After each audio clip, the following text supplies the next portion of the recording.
Cepatlah. Wei, cepat masuk Mak tu. Ha?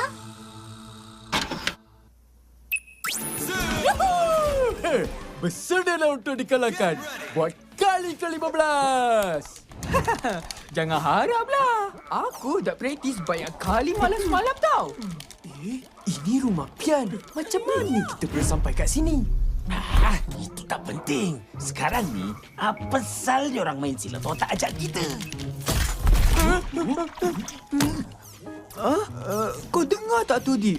Macam ada bunyi dekat sini. Cicak je kot. Miau. Kan betul. Sejak bila cicak mengiau?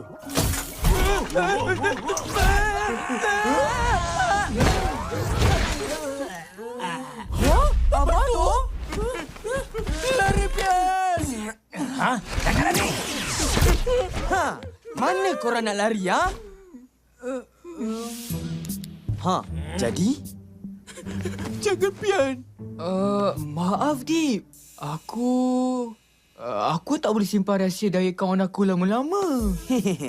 Tahu tak? Cik, macam ni lah kawan.